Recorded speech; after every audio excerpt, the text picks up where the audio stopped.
Good afternoon, BookTube. I join you yet again for yet another book chat.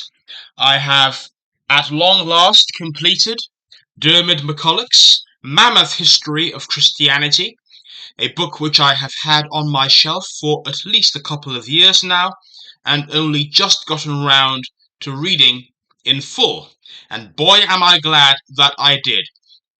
What McCulloch is able to do in this masterpiece is he tells the story of Christianity from its very earliest beginnings all the way to the present day in what I can only describe as spirited and inspired prose.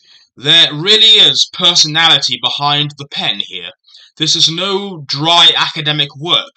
This is not only a work of serious scholarship, but it's also very much a labor of love, and I just think that every page sparkles with McCulloch's dry wit and his incisive powers of interpretation and of historical reconstruction, because so much of the history of Christianity is all about this historical reconstruction.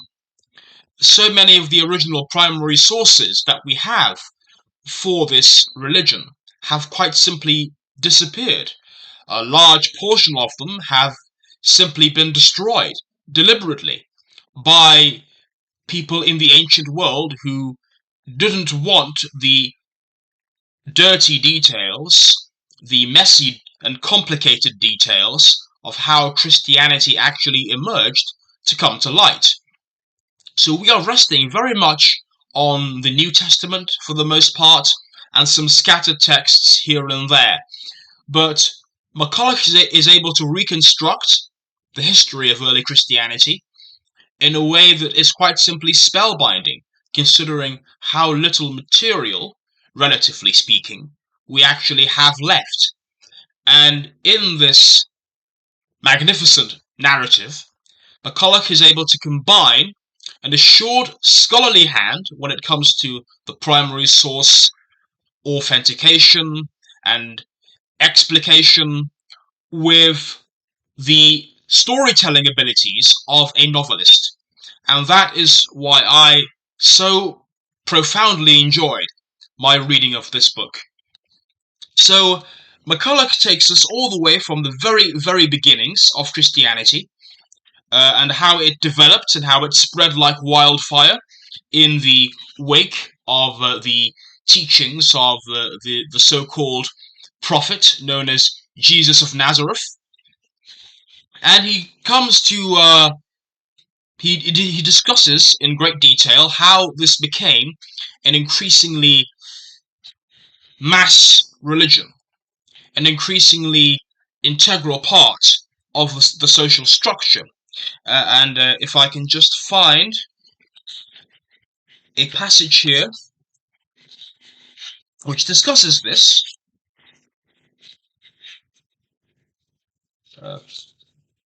Shouldn't take too long.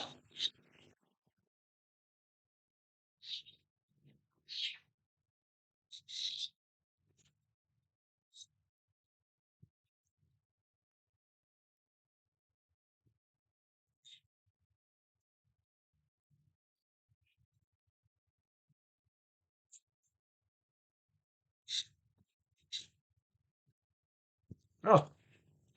The problem with a book so massive is that so many times you try and find something and you find yourself simply lost in its girth.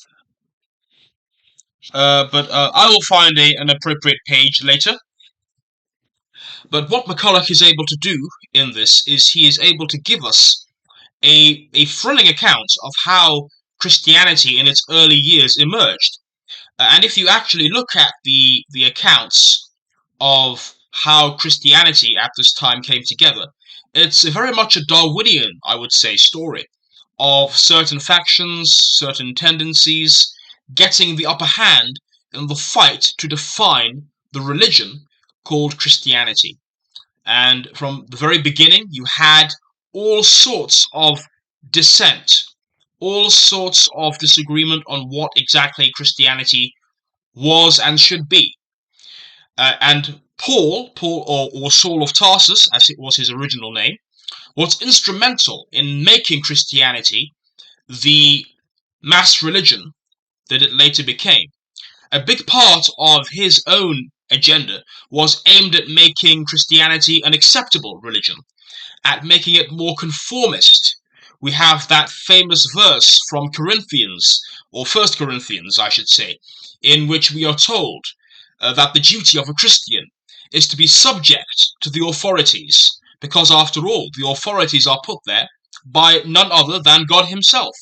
So we have an early Christian justification of the state and of being subject to the state, which was very important for Christianity's survival, you could argue, during the period when it was coming under intense persecution.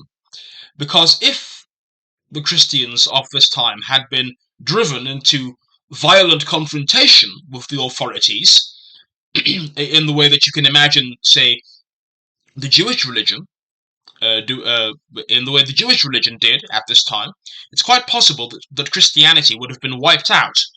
So making Christianity more conformist, accepting things such as slavery as simply an integral part of society, accepting hierarchy, implanting hierarchy within the church, all that helped to make Christianity a more acceptable religion. And a big part of that, as I've just said, was actually fermenting and developing hierarchy, or a hierarchical tradition, within the religion itself. A big part of that involved the appointment of these individuals, bishops, who were responsible for the local churches in the different cities across the empire. And there was, from early on, a conflict between the advocates of the so-called mobile ministry, which was very much harked back to an older tradition of early Christianity, whereby charismatic local preachers would wander from settlement to settlement, spreading the good news. And a tension arose between these charismatic wandering priests, as it were, and the more settled, more conservative bishops in the local cities.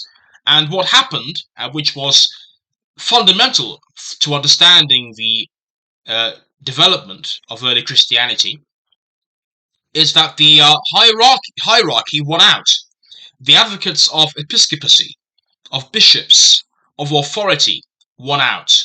And with this went, unfortunately, the suppression of women, because a big part of making Christianity more conformist was adapting to the social norms which said that women were necessarily subject to men. It meant accepting private property, so any communist experiments that may have gone on in early Christianity, and McCulloch is very skeptical that these things happened, had to be suppressed. And that very much paved the way for Christianity to become a more accepted part of everyday society.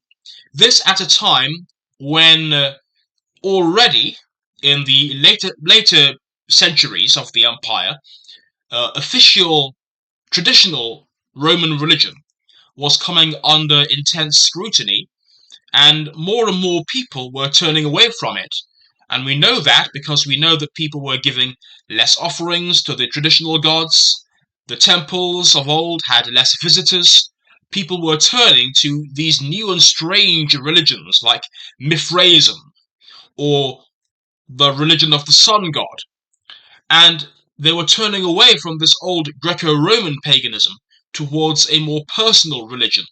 And along with that went this idea of morality, of a personal morality that you had to live up to in order to ensure that you were a true believer, and to ensure that you were a good follower of Mithra, a good follower of the sun god, or whatever particular religion you adhered to.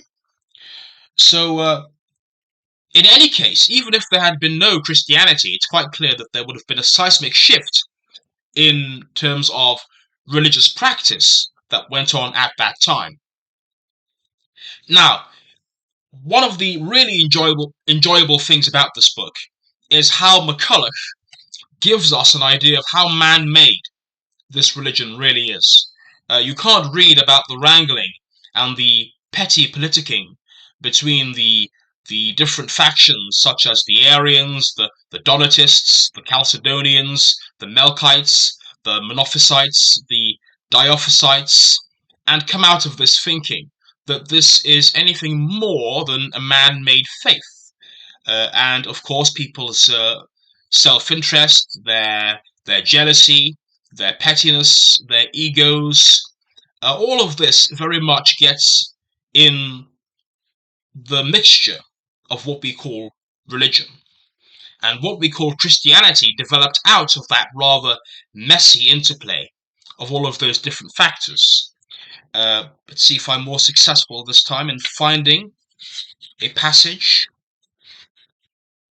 that encapsulates some of this. Yes. So, on page 138, there is a section of the book called Montanism, Prophecy Renewed and Suppressed. So let's have a read of that, shall we?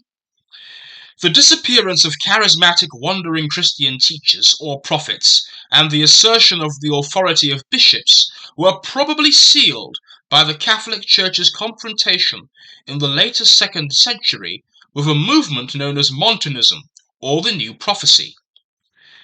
Like so many converts, I'm skipping a few sentences here, Montanus passionately proclaimed his enthusiasm for his newfound faith, but that extended, at a date uncertain, but probably around 165, into announcements that he had new revelations from the Holy Spirit to add to the Christian message. Skipping a few more sentences here. What made matters worse was that Montanus was accompanied by female prophetesses who spoke in states of ecstasy. The position of women leadership in the church had steadily diminished over the previous century, and this combination of female assertiveness and prophecy seemed dangerously reminiscent of the female seers at ancient cultic centers, the worst possible resonance for a cult seeking to demonstrate its separation from other religions. So the church in Asia was riven. Was Montanus a blessing or a danger? Both sides appealed to other churches around the Mediterranean, and to the great distress of the Montanists, they found themselves condemned by Eleutherius, the Bishop of Rome. As is often the case, opposition and hostility drove them into ever wilder statements about their own mission.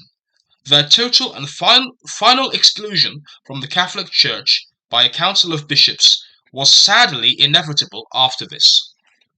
So if you read on, read on a bit further, you go on to see how McCulloch links this early heresy of Christianity, if you can call it a heresy, to later groupings within Christianity, later revivals, my own birth tradition of Pentecostalism, into which I was raised, although I've now since abandoned it, is very much the descendant of this millenarian strand of early Christianity.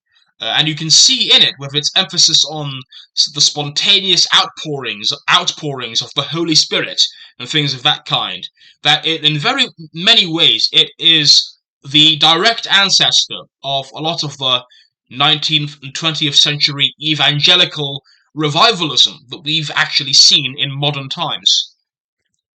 So, that just encapsulates some of the detail, some of the nitty-gritty that McCulloch gets into there. As I said before, that he has a very dry wit when he's giving us this incredibly absorbing narrative. A very good example of this is the section where he's talking about Saint Jerome, which I just found incredibly entertaining. Let's see if I can find that.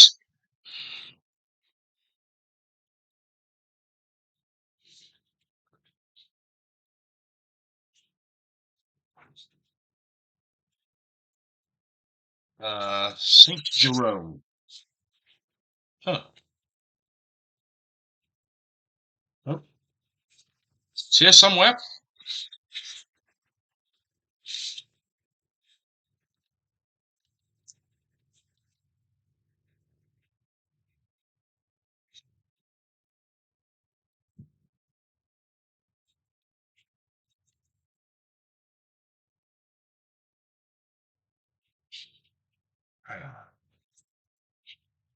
Da-da. Right. I'm determined to give you a slice of how funny McCulloch can be.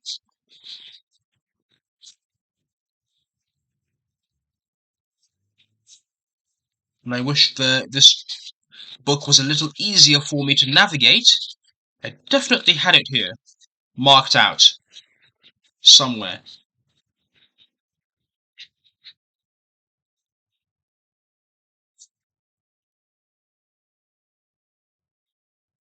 Ah, yes, here we are. Saint Jerome. So this is a rather entertaining stretch of the book in which he talks about Saint Jerome and his search for sainthood. One feels that he was a man with a six-point plan for becoming a saint, taking in the papacy on the way. Let's skip a few sentences. An earlier venture to seek holiness with the fierce ascetics of the Syrian desert had not been a success, and after Jerome's withdrawal from Rome, he spent his last years in a rather less demanding religious community near Bethlehem. There he continued with the round of scholarship, which was his chief virtue, together with bitter feuding, which was not. There's another section here. Lions apart, if Jerome had not been so successful in his campaign for sainthood, and in persuading future writers that it was as much of a self-sacrifice for a scholar to sit reading a book as it was for Saint Simeon to sit on top of his pillar in the Syrian desert, it might have been far more difficult for countless monks to justify the hours that they spent reading and enjoying ancient texts, and copying them out for the benefit of posterity. Ultimately, the beneficiary was Western civilization. So a very entertaining description of Saint Jerome, which sounds rather cynical about his whole quest there for holiness, almost as if it's rather self-serving of him to put himself out in such a determined way to serve Christ. So that is just a slice of how entertaining McCulloch is in this book. There is never a dry moment, really. It goes on from there. I mean, it goes all the way through the years of the Byzantine Empire and how Christianity developed there. He gives us an entire section of the book dedicated to Orthodox Christianity. There's an entire section dedicated to Eastern Europe and how Christianity developed there, the competition between Orthodox and Catholic, how dynastic politics played into that, the role of the Holy Roman Empire and Charlemagne in spreading Christianity to the pagans, how Christianity came to Africa as well. He goes into enormous detail about that. And anyone who believes that Christianity is simply an imposition of the West on Christianity should read McCulloch's book, because he makes it quite clear that Africans very much had agency when it came to the kinds of Christianity that they wanted to adopt and to proselytize for in their own native communities. And there are examples of colonial enterprises which tried to impose Christianity and failed. A great example of that is India, which, despite the rule of the very firmly Protestant British, did not, in fact, become Christian. So I think it's very unfair if we see Christianity in the Third World as simply being a colonial religion, because it was very much something that the Africans themselves were able to take, reinterpret, and then run with. So that was a very helpful corrective to some of the stereotypes and misconceptions that we have about the religion even today. It's simply a gorgeous book. Even the cover with this marvelous picture of Jesus with the pierced hand where the nail was run through his palm. I mean, and he's holding this orb there to represent the fact that he's a king, King Jesus. I mean, even this marvelous piece of artwork by itself, it makes you want to read the book. And at the back, you just have this blurb full of weighty quotations from people who've read and loved the book, as I did. A superb piece of work. I highly recommend it. I was particularly amused by the anecdote in the section about how Christianity and colonialism operated together in Africa, as to how the Maasai converted, how their women, in particular, the Maasai women, shamed their men by feigning this spiritual illness, which apparently could only be cured if their menfolk converted to Christianity. That was enormously entertaining. It's just an example of the kind of fun anecdote that you get throughout this book. Uh, and figures like Augustine, like Luther, Erasmus, I mean, they just litter this narrative like stars in a constellation. I could not do justice to this book in the time I had, but I hope I've given you a flavour for just how much I enjoyed it and how much I got out of it. This is a book I'll return to for reference. It's a book I will return to if I want to remind myself of certain pinch points in the history of Christianity, if I want to remind myself, for example, of how monasteries got started, if I want to remind myself of the politics of the Crusades and things like that, if I need a refresher on that, I will delve into this book. This has everything. I mean, even the hymns which are quoted here are powerful illustrations of the points that he's trying to make. You have all of these glorious pictures dotted throughout the book. I mean, just absolutely wonderful. And you can look at those at your own leisure. They just help to make this book a whole world that just pulls you in and you never want to leave. So I'm glad that I have finally got round to finishing this book, and I hope that this review that I gave will encourage people to go out and read it. So that took a lot more time than I thought I would take with a history of Christianity. It is Victober, so in honour of that, I thought that I would try and read Wuthering Heights, or reread Wuthering Heights. I've read it already, at least twice. It is probably my favourite Bronte. I have a fun story behind how I got my hands on this gorgeous edition. So this is the Penguin English Library edition. They make these beautiful editions of English and American classics with these gorgeous covers. And they're generally done by this woman called Coralie Bickford Smith, who is a marvellous artist. And I actually purchased a copy of this at the National Theatre, where I went to see a play that was inspired by the lives of the Brontes. So I will probably spend at least a portion of October actually reading this, because my Wordsworth copy, which I've read twice now, is falling apart.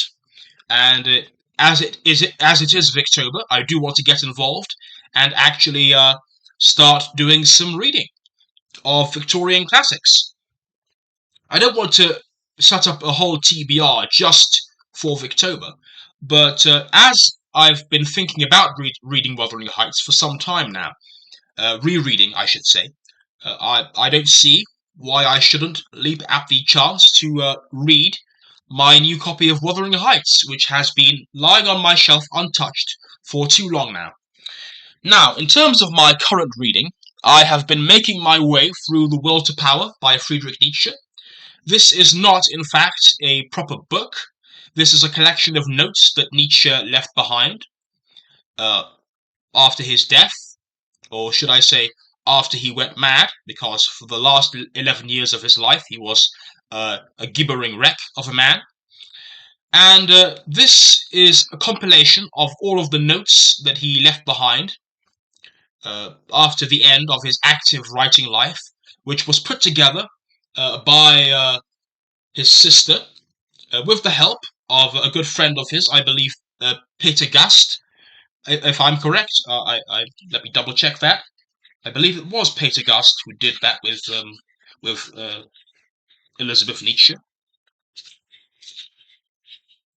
Let me see.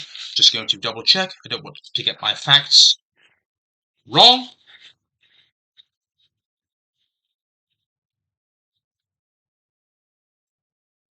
Uh,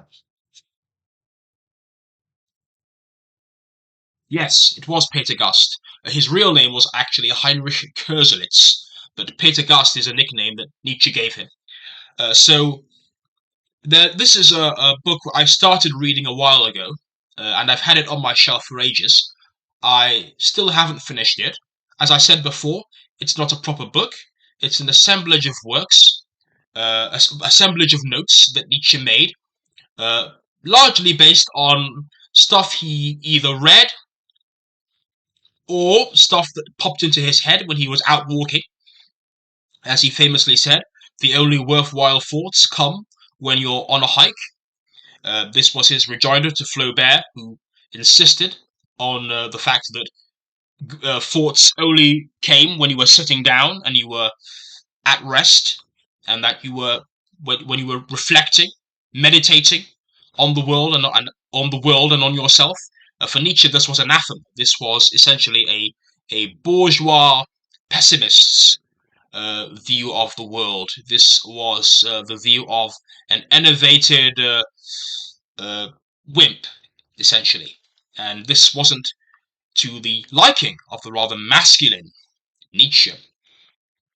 So this is an assemblage of notes which he used to write a lot of his later works, such as Beyond Good and Evil, Twilight of the Idols, The Antichrist, On the Genealogy of Morals. And this had a very controversial reputation in Nietzsche circles for a long time, because there was this huge myth that cropped up during this time, that The Will to Power was a forgery on the part of Nietzsche's sister. Now, this spirited introduction in this book by R. Kevin Hill makes the case for why this is ultimately a baseless conspiracy theory, and that Nietzsche's sister, for all of her horrors, and she was a Nazi, she was an anti-Semite, she was a German nationalist, and she did, in fact, try to distort her brother's philosophy to justify her own prejudices. For all of that, she nevertheless does not deserve to be blamed for supposedly forging The Will to Power. The Will to Power, as far as we are aware, is an authentic work on Nietzsche's part. Far from being work that he abandoned or rejected, there is plenty of evidence, circumstantial evidence, to suggest that he was still working from this set of notes up until he went mad. And in fact, a lot of the stuff in here did appear in his published work. So that argument simply doesn't hold up. So scholars have now rehabilitated The Will to Power. The consensus is now that they are an authentic work of Nietzsche's and deserve to be taken seriously and analysed. Now, if you are already, like myself, a seasoned Nietzsche reader and a seasoned Nietzsche lover, as I am, then much of what's in here won't be new to you. In fact, a lot of it is, as far as I can gather, rather repetitive. I mean, it's the same stuff he bangs on about in his published work. But there's some more context to a lot of the stuff that he has already written about in his earlier work. So we get a lot of the stuff that he was reading. Dostoevsky, for example, we see from these notebooks the influence of Dostoevsky on his thought, the influence of people like Pascal, Kant, Carlyle, people like that. We get some more of his raw, unfiltered opinions on politics and society, which he may well have polished for the published works, but these give us more of an insight into, I think, the more hidden side of Nietzsche. Because remember, Nietzsche was all about this idea of wearing a mask, not giving everything that you really believe away immediately. making your reader work, putting on a pose, acting, putting on all of these different personas. And we can't take everything that Nietzsche says in the published works at face value, because we don't know if he's trying to deceive us. We don't know if he's trying, in esoteric fashion, to hide some of what he actually believed. So I think that The Will to Power is a worthwhile read if you, like me, want to try and penetrate this rather opaque surface that Nietzsche presents to the world in his published work, and get to the nitty-gritty of what he actually believed. Which is not to say that his published works are simply deception, but it is to say that they don't give you the whole picture. So I think that any seasoned Nietzsche reader should read his Will to Power, or in German his Nachlass, which is what in German is given to that is the word given to a bunch of stuff which is left behind by someone who dies. Nachlass, or legacy, stuff that's left behind after one's life. So I recommend The Will to Power. I'm still going through it. I'm enjoying it. I've been making very generous annotations throughout, and it's really helping to illuminate and to deepen my own understanding of this most ferocious of philosophers and thinkers. In other news, this arrived for me today. The Michael Katz translation of The Brothers Karamazov. And as you can see, none other than Steve Donahue, my favourite booktuber, is actually blurbed on it. Annoyingly, when this was delivered, this quote was actually partially obscured by an annoying Amazon warehouse sticker that I had to peel off very delicately to ensure that there was no damage to the integrity of the cover.